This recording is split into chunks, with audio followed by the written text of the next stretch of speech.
I did a course in philosophy, the criticism of philosophy, and we studied, Greek and so on. Greek philosophers, Plato, Aristotle, and Socrates. And they've said certain things that I believe weren't true.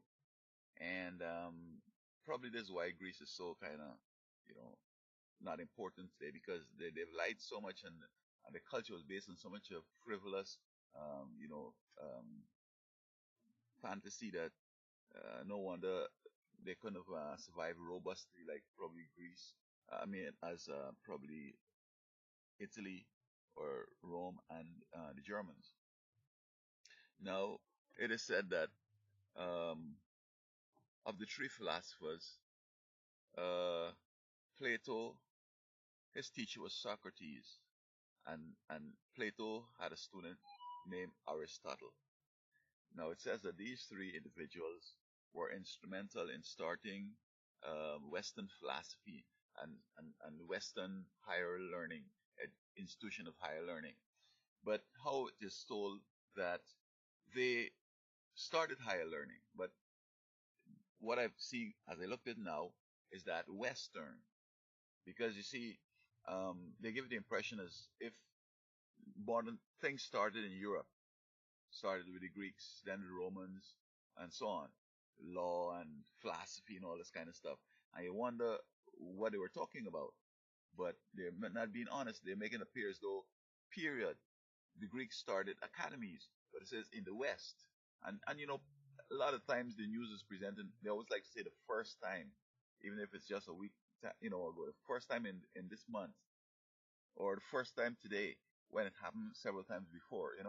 So this is what they tried here, because you would wonder, since Africa or Egypt ruled the world first, they would have had to have schools and universities, because when anybody would learn that if you have to teach each person something as opposed to having all of them together and do it in one time is very efficient. I'm sure that way back from the beginning people understood that. And so they're correct in that they started it in the West, but it doesn't mean that before there weren't philosophers and there weren't education institutions and so forth. Because I'm saying that Egypt has had that. Then Iraq, which was Babylon, they had it also. And then Medo Persia, which is Iran, had it. And then the Greeks came on, and now the white folks, now they're saying that they started everything. Even Pythagoras, talking about the Pythagoras theorem, and I'm sure Egypt and they copied it from before. But I want to talk about this Socrates method of asking questions. Now, I read the book Plato, and to me, it sounds so kind of fictitious and so kind of contrived and stolen that I didn't give it much respect and much thought, etc. The Socrates method is that um, I think was who it was, one of these philosophers was placed in jail, and they were going to execute him because they said he was perverting the morals of the young people. I think it was Socrates. And so they came in and um, you had this note taker. They went to the jail and they had to wait for him to escape, but he didn't want to escape because he felt that he deserved to die because he did corrupt the morals of the young and all this kind of stuff. And, I can't understand how in the jail they're trying to get this guy to escape, and he's going to be able to remember every word and every question that he asked and every answer he had. I'm going to write this down sometime later. I think that's so fictitious. It seems like this whole Plato thing and this book with Socrates and all that is just something they came up to make them sound important, etc. But this Socrates method of asking questions, that's not no Socrates method. When God came down to talk to Adam and Eve, he didn't say, "Hey, come out to the bush." He said, "Adam, where art thou?" He knew where Adam was. And then Adam said, "I hid myself." He said, "Why did you hide yourself?" He said, "Did you eat of the fruit that I command you not to?" And he started asking questions. So it seems to me, I'm not sure how they could say this is a Socrates method because Jesus did it.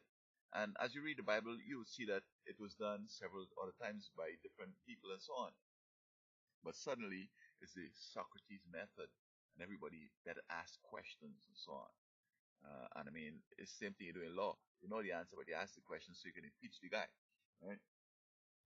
So I think that if the Greeks didn't have so much of mythology, so many myths they believed in, and if they weren't trying to steal, stuff before and claim it as theirs, I think they might have had a better life today. You know, um, I don't think Germany, after conquering Rome and collect all the intelligence that had been before, because you see what happens is this: the succession of empires. When Egypt was out there, Egypt pioneered things, and Egypt developed a whole bunch of different medicine and agriculture and all this kind of stuff. Almost everything they needed to live, they developed it. And then the Iranians come and the Iraqis came and they took it and they developed it further. Then the Iranians came and they copied all that and they carried it to the next level. Then the Greeks came and they took it to the higher level. And the Romans came, they took it to the higher level. And the Germans took it to the higher level. Because in the turn of this century here, say in 1900, Germany was ahead of everybody else in the world. They were working on jet and space and aircraft and a whole bunch of other things, missiles and whatever. Um, and the other nations around there were just playing with a finger, tiddling the toe, and they heavy stuff because they had intelligence from before.